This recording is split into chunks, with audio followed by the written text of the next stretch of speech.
Hi, I'm Elena Reisig. I'm a reporter with the New York Times, and I'm here with Wes Anderson, the writer and director of The French Dispatch, along with his stars Benicio del Toro, Jeffrey Wright, Henry Winkler, and Stephen Park. I wanted to start by talking a little bit to Wes about, your incredible cast and casting process. You're known as somebody who works with a certain troupe of actors. All of the folks that we're seeing on screen today are new to you. But I wanted to get a sense, like, how do you know when you think of a person for a role if they're going to jive with the way that you work, the rest of your troupe, all of that stuff?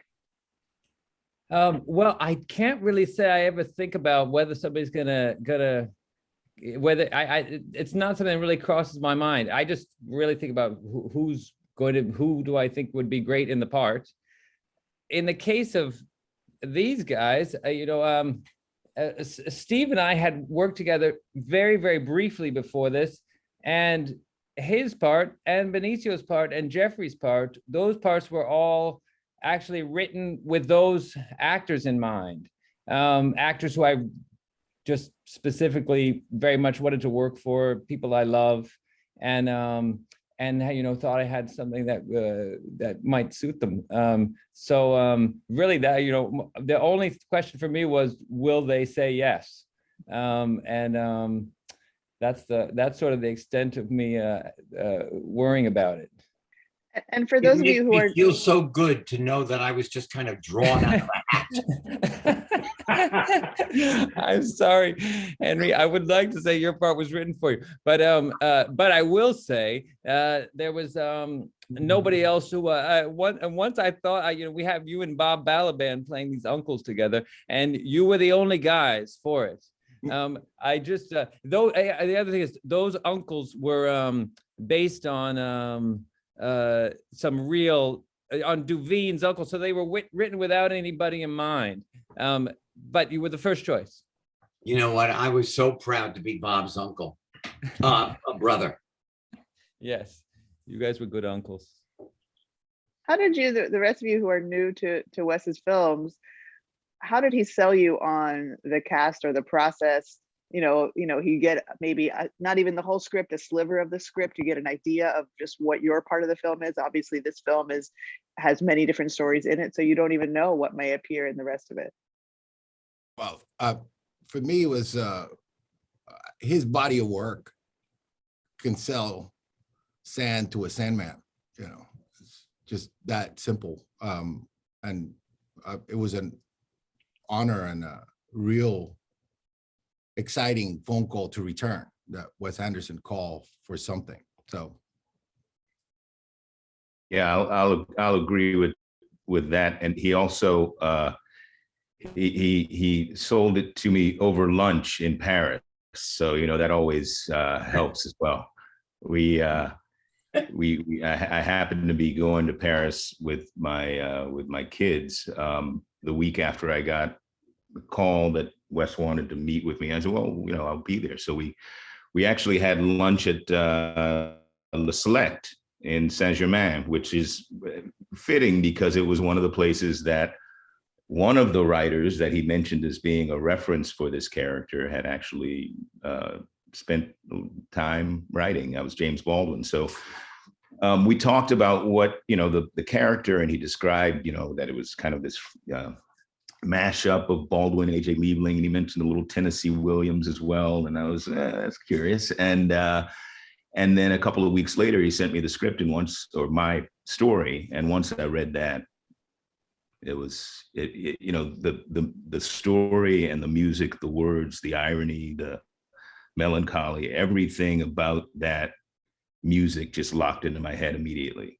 And it wouldn't go. It was like a song that I heard on the radio that I've been waiting to hear for a long time. And so I was gone after that.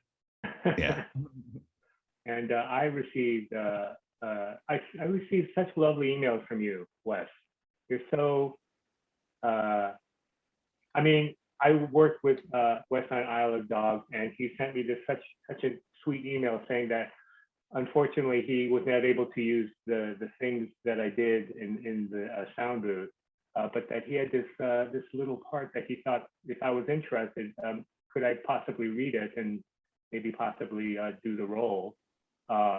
So he presented the role to me in such a kind of humble way, but on the receiving end, my mind is like I was so thrilled and excited and honored to be invited to be part of Westworld.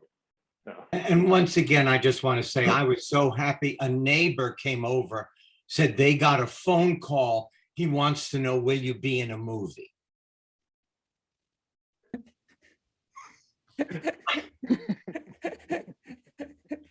No. I do want to talk about the source material because, you know, Wes, this movie is born of your kind of love affair with the New Yorker, which is something that has been with you since you were, you know, a young man or a college student. And many of the people who, you know, in the movie have talked about the writers that you were inspired by, the way the characters were developed. And if you could talk a little bit about how you presented that, you know, either in conversation or in literally sending them stories to read about the people that, you know, were inspirations for their character.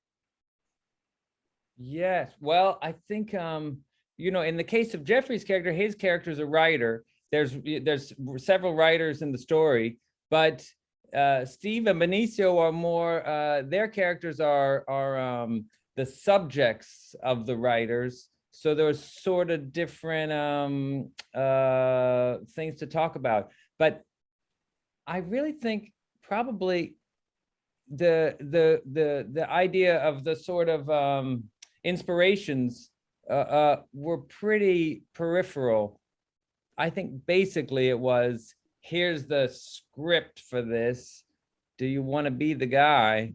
And if so, what do we need to figure out around that? You know, what do we then it's more about how do you bring this to life, and what do they look like, and all those kind of things.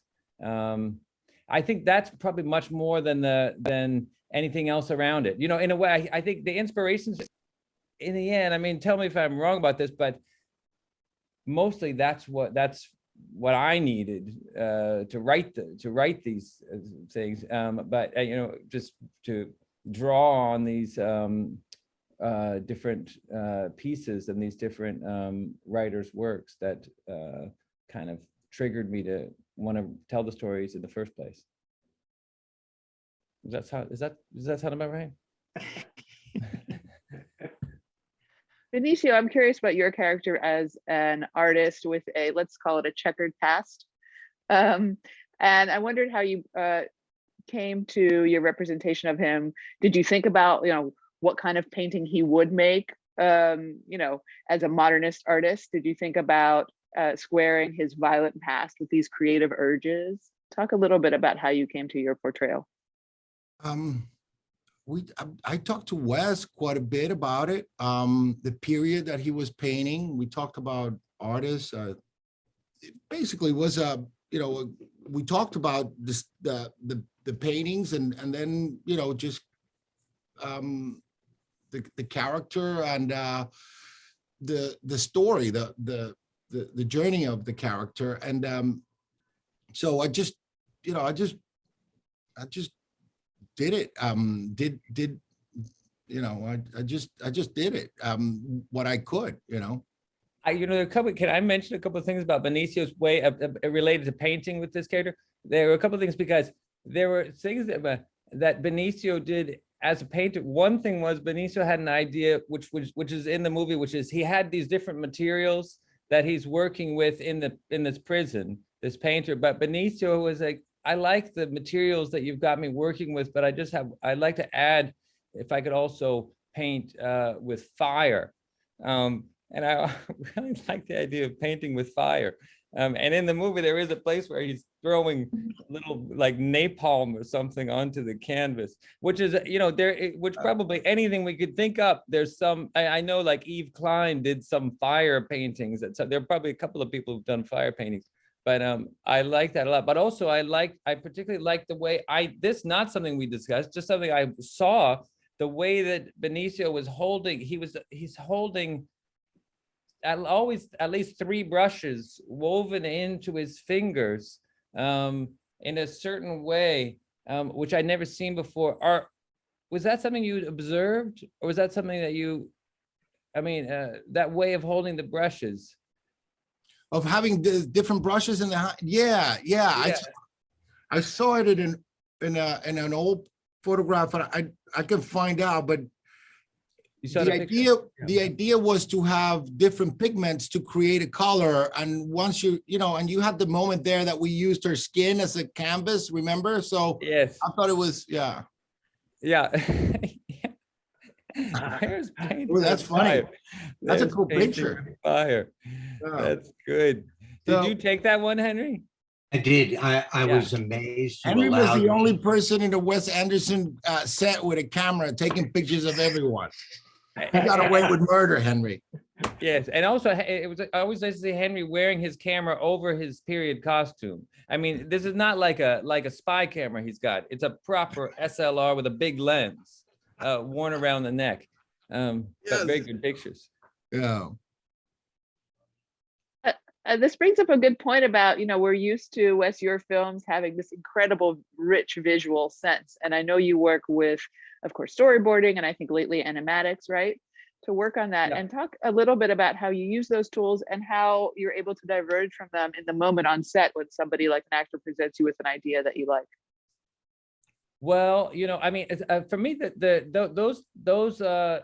using those kind of tools to prepare something, the big part of that is, how do you make a movie with the number of sets that this movie has? I mean, how can we make it within any reasonable budget and time frame? What's the way to do it? And for me, that's the kind of planning of the shots is really a way to plan the sets. How are we going to do this without building 360 degrees of each one of these things, and how are we going to show it? So that's really the key thing, I think. But well, for instance, when we were doing this scene, there's a scene where Jeffrey's character is telling us about he's on his way to visit this police commissioner, and he's telling us about a certain kind of cooking that they do in this French police department. But he's taking us through this whole police department while he tells us. And we had planned this, we built this thing around his voiceover for it. But somehow, while we were doing it, I don't know what it was, but I could sense, by then had a sense that I think Jeffrey could just do this live. It was supposed to be a visual with voiceover.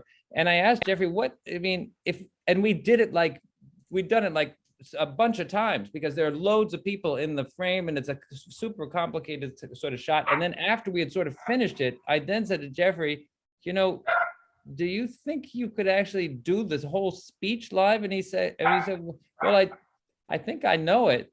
I can give it a try.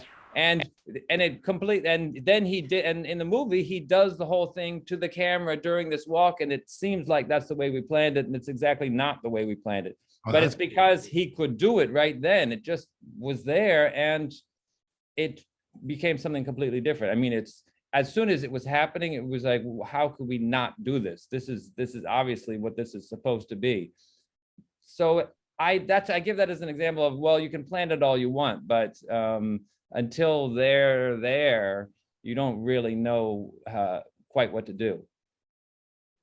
Yeah, it took me a couple of minutes to rewind the tape in my head, but it was there. But again, it goes back to really from the first reading of the story. It really did. It just started playing, the entire script started playing a loop in my head, because I just loved the melodies. I just loved it. I just thought it was some of the most beautiful writing that I had been ever offered, and it just stayed there. And so when Wes, I said, yeah, I think it's there somewhere. I'll search the Finder and see if it comes back. And yeah, we did it. But it also speaks to the way Wes works and the way that he makes movies. is there's a deep vein of the theatrical and the proscenium. His frame in many ways is like a proscenium stage, and so he's asking that you perform. And so having done a bit of theater myself, it kind of I get it. And so at that point, it was like, okay, we're going to do we're going to do the same play, but we're going to do a slightly different version of that play. I said, okay, all right, let's go for it. Can I add something to that? There is that side of Wes. You learn the language of Wes. If you're going to do a Wes Anderson film, you learn the language, and it is completely different. And the production side, all money that Wes has to make the movie is on that screen. There are no trailers. There is no green room. In the makeup room, everybody dresses and undresses, gets made up, and gets their makeup off in one room. I was timed by this incredible English woman. When I sat down, I had 21 minutes to get my hair curled, my mustache on, my makeup on, get out of the chair so that Lois Smith could sit down, so we could be on time for the maestro. And so that not only does he see this incredible vision, but everything around it is presented to the vision. I just want to say that. His crew, just one more thing, Benicio, his crew is international. So the dolly grip is from India, and while he's in India, he's thinking of how to move the camera in two directions on the tracks for a scene that I did with Bob Balaban and Adrian.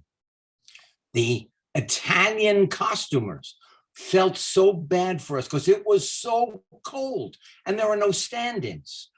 He brought us hot water bottles to stand on the bridge with the wind coming off a river from both sides. Benicio. And we all go to dinner together at night. It's an experience. It's a wonderful experience. And I'll just add something to Henry's, that if it's 21 minutes, you can add an additional 3 minutes to that, make it 24. Those 3 minutes are for getting out of bed and getting downstairs and getting into the makeup chair, because it's all happening in the same spot. It's very efficient. It creates, cohesion and community, back to what Benicio told me, but it's very efficient. Because basically you're always at work. And I'll tell you something, it's an honor.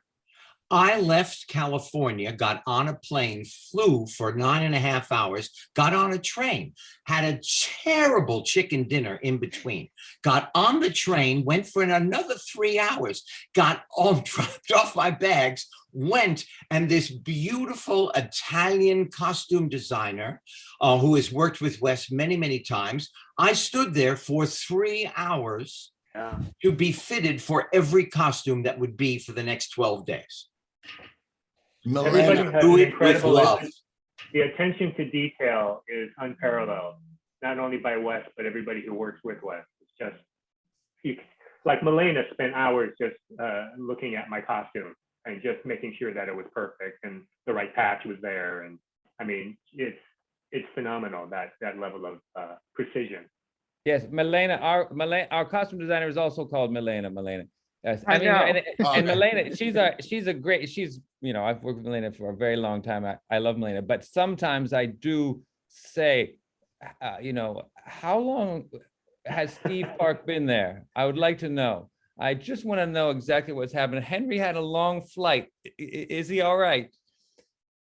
They're usually fine. But I'll tell you something, when she says, so Henry, what do you think about this tie? Or maybe, no, bring me that tie over there. How about this tie? I go, you want me? How about you like the tie? I'll wear it.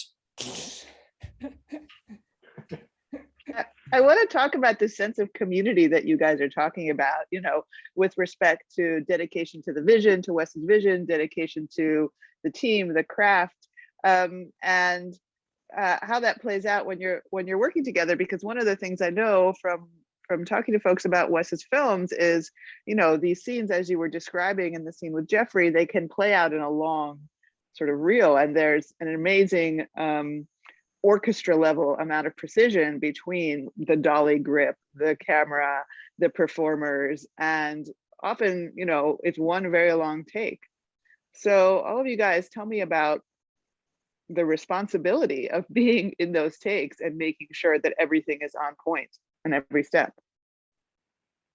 I have to say, I had, after Sanjay Same, who is the key grip, and he pushes the dolly, I have such a new appreciation for the dolly grip, because the way he moves the camera, he's so synced in with Wes that it's like you can feel the collaboration between Wes and Sanjay just by how the cameras move.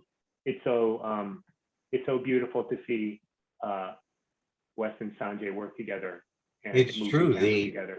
The prop people were from Germany, and they had a dachshund, a long-haired dachshund, who was the set puppy. And that puppy walked around and said hi to everybody. And Wes said, okay, action. And that puppy went in the corner, sat down, and waited until somebody said cut. I mean, it was down to that. I remember every human being, and everybody is there, honest to God, for Wes. You stand there and you wait, and Wes says, Henry, and I think, oh my God, Wes is going to direct me now. Oh, okay. Henry, yes, sir. Can you move a millimeter to your right? I can, and I will. Too much. Here I go. And I'm in a Wes film. Oh, that's too good. That puppy also moonlights occasionally as a focus puller, too. No, you know.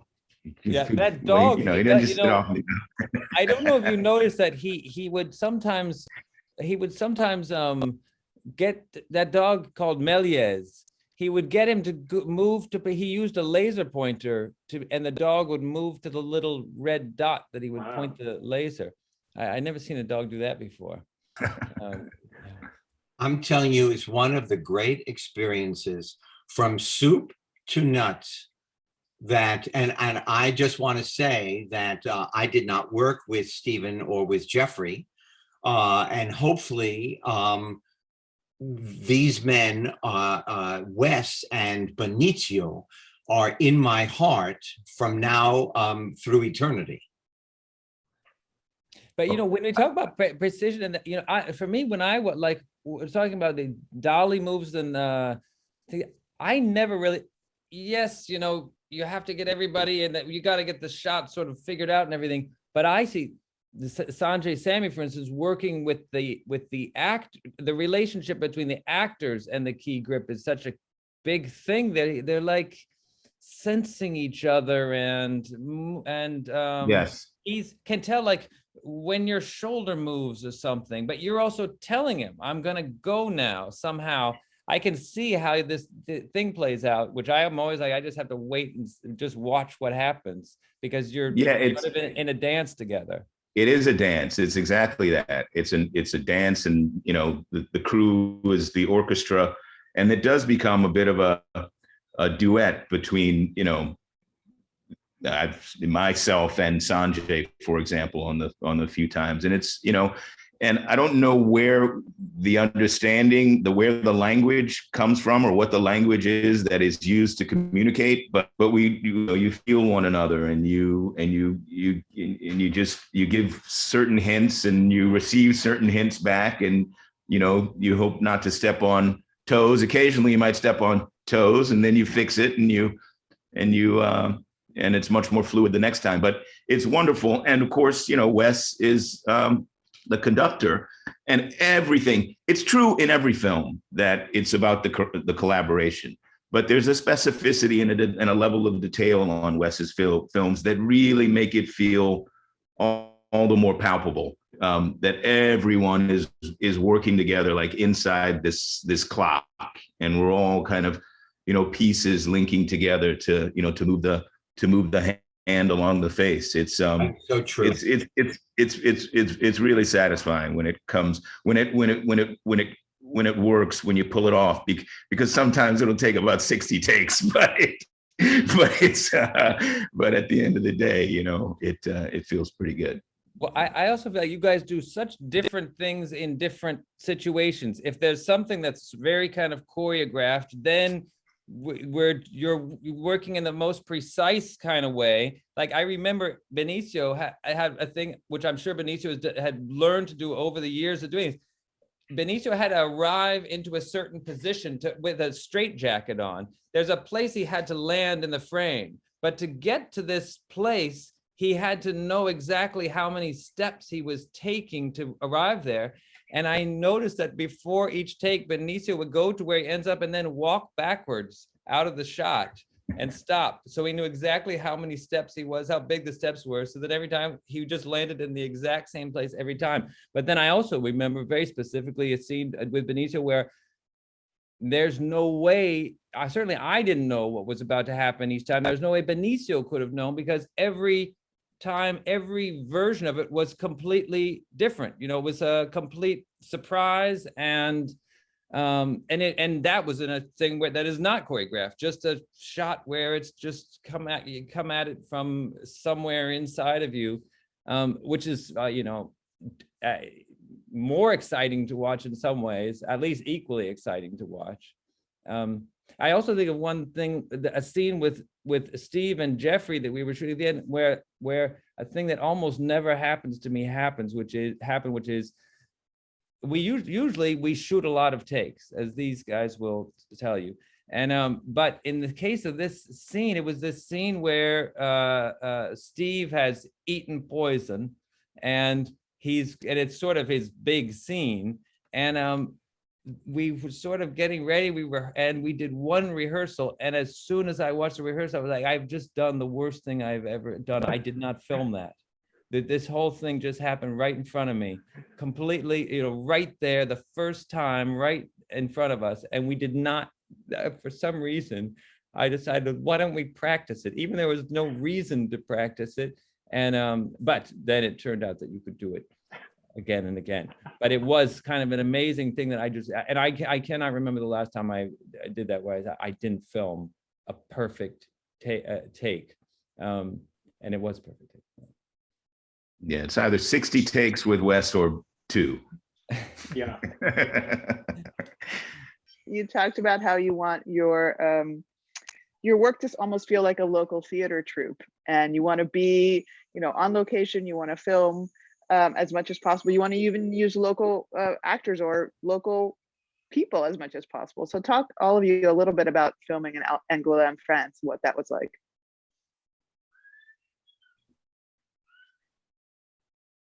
No comment? Anyone? Oh, well, speaking of local, I'll say one thing about the local side and the local players. The woman who plays Wes, you know better than I, who plays Mama, who plays Matthews. I mean, I was convinced that she was old, Paris theater, Comedy Française, yeah, legend, comedy, exactly. And Wes, where had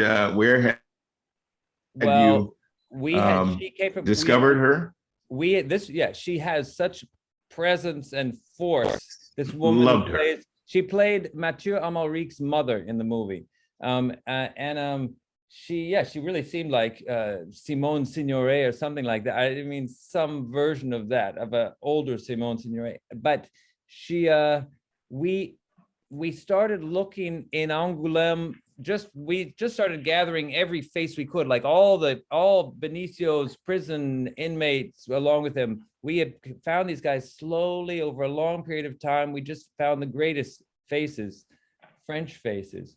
And this woman was in a pharmacy in Angoulême, and one of the young people who was, I think it was Martin Scali, who also shoots our second unit things, and now he's the second unit director for us. But he was there scouting people, and heard her voice, Yeah. and we like, I think maybe we need to talk with her, and just filmed a video of her. And I'm like, well, I don't know what part she's going to play, but it's going to be a big one. Yeah, she was great. Maurice said, Yeah. yeah, I saw her. I went to Angoulême to show the movie, and she was there. She was a bit like overwhelmed by seeing herself on the screen. I think I can understand that. It was she was like, wow, this is like a movie or something. But yeah, she was great.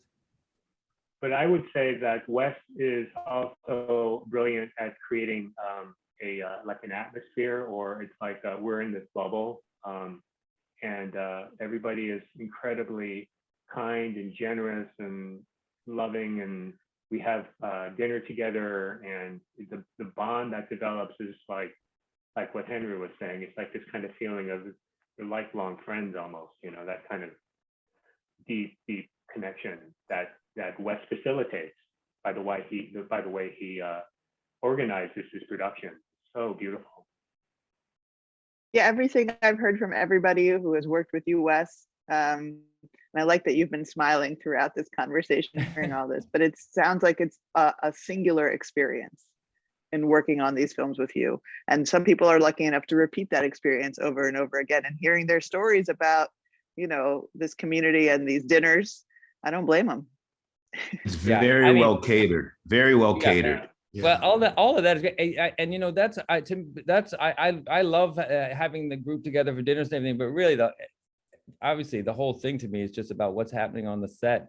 It's all about how does this all feed into that? What happens on the set? And when you have people like this, and we have fun together, making the movie, obviously my first thing is, well, okay, what's the next one we're going to do together? So it's a luxury to be able to start with I have all their email addresses, I know where to find them. You know the E.F. Hutton commercial where when E.F. Hutton speaks, everyone listens? When Wes is thinking, sitting there by the monitor with his glasses and the same tweed suit and the yellow scarf, and he is thinking about the entire crew, the entire cast leans in, waiting for him to speak. And then everybody goes about their business, making sure that vision gets to be in the frame. We would sit, and this actually happened. I hope I don't embarrass you, Benicio, but the green room where actors wait are velour curtains hung on a pipe. You have space heaters, but it's too cold.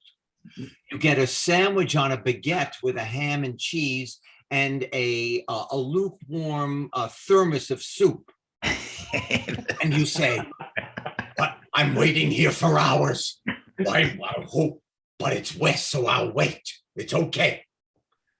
And I'm telling you, anybody else, people would get up and go to Spain. But we stayed in this little town of 40,000 people, and it was beautiful. And the people that Wes chose, they were so happy to be there, every one of them. And they wore their ball gowns, or they were designed by Melania at the moment. I don't know. But oh my God, what an experience. There's nothing like it, actually. Well, I would say we do. Part of the reason for the good dinners is because we do tend to do a light lunch. So it's to try to balance it out a bit. But the dinners are usually very good. The baguette was great. Baguette was good. Yeah, I had two. I think that's all that we have time for today. I'm glad we ended up talking about lunch. I love it. Thank you guys all so much for joining us, and congrats on the film. And thank you so much for doing it, everybody. So happy. Can I take a picture of everybody? I want to bring this downstairs. Before we have a great holiday. Thank you. I'll take a picture like Henry would. Great. Thank you. Thanks, everybody. So good to see you. So good to see you. And Henry, been so long. I've seen the other guys, but it's been ages. I hope we'll see each other in person before long. Ditto. Looking forward to it. Thanks again, All right. Milena. Cool. Thanks, Thank you. Montana. All right. Thanks, Thank you, guys. Well, Thanks, everybody. Elena. and